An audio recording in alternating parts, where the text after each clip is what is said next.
and I always love talking to Keith Stewart from Read the Line as we get ready for this week's PGA Tour event. The good news is Keith's nice enough, while he's still there at Eastlake at the Tour Championship, to jump on a Friday and get us ready for the weekend. I'm not sure how much is going to be at stake in terms of the actual tournament at this point, but we do have Scheffler at 20 under, 6 up on Xander Schauffele, and he's about to putt for par here on 13. Keith Stewart from Read the Line. Hi, Keith. I missed you. How are you? Mike Carver, it's great to be with you here on a Friday afternoon. And hit me. What are we talking about today? College football? Because this thing's over from a FedEx Cup point of view. You could go to the Clemson-Georgia game tomorrow if you want. Instead of going there, you can go over to the Mercedes and see a great college football game, because I don't know what you're going to have left here. Now, we'll always find something. Yesterday, me and Cam threw the top 5 on Bermuda Burns in there. We'll always find a little something to get us through the weekend, but in terms of this 72 holes with the strokes, which I don't like, Keith. I know I didn't talk to you Wednesday. There got to be another way. I don't have the answer, but there's got to be another way to crown this FedEx Cup champion.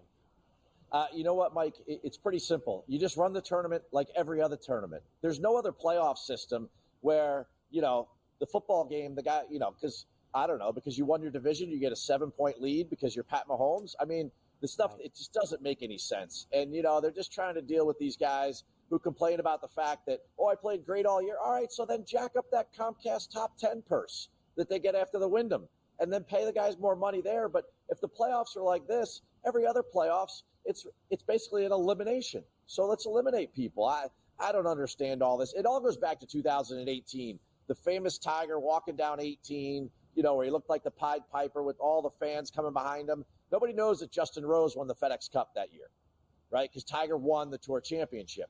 And that really kind of was the tipping point that they were like, well, we need to make it so that whoever wins this wins the FedEx Cup trophy. Well, it's not a regular season contest.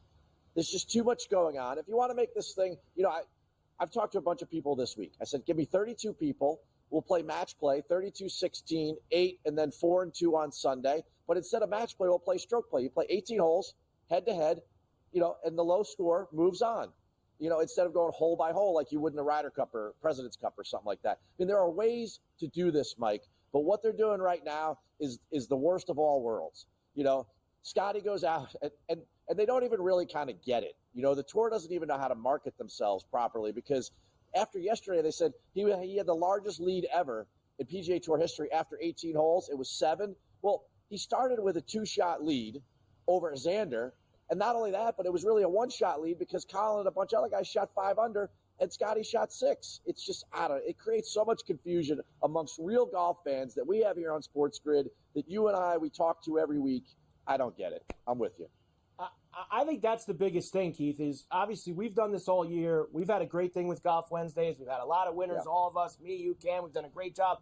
And I think even the people that have gotten into it with us, they'll look at a week like this, and I got some hits on social media about it. Like, what am I looking at here this week? Because there's a market with the strokes, there's a market without the strokes. Now we've got markets without Scottie in the strokes, with Scottie in the strokes. Like, it's confusing, Keith, from a betting perspective to get involved with this tournament this week with only 30 golfers in it. It shouldn't be, and I think that's what makes it toughest. So let's talk about what we can do here.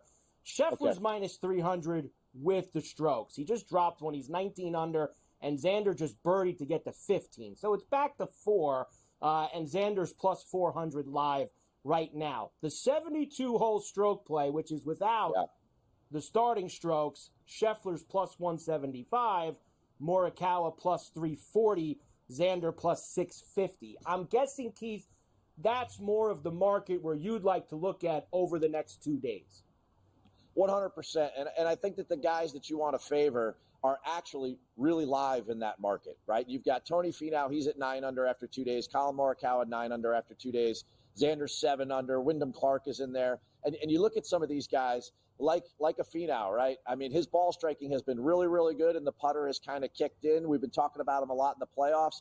He'd be a good play over the weekend to continue doing what he's doing. He's a perfect fit for this place. He's long, he's straight, and if the putter is somewhat good, then he's got an advantage here down on the Bermuda grass. And, this thing's far from done, especially in the 72-hole stroke play tournament.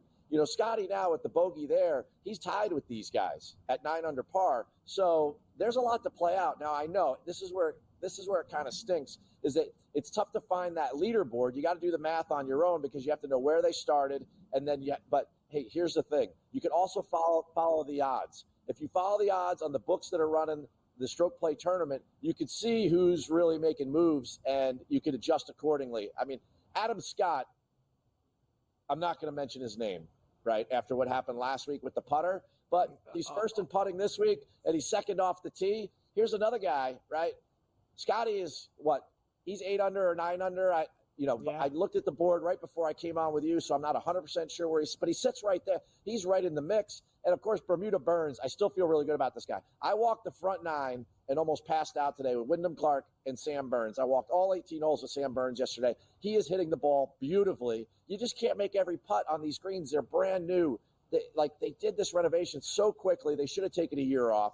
I understand why they come here. Atlanta, Coca-Cola, everything, the money. But, man, they should have just moved over somewhere. The greens are really, really fresh and just grown in. A lot of grain in that Bermuda grass.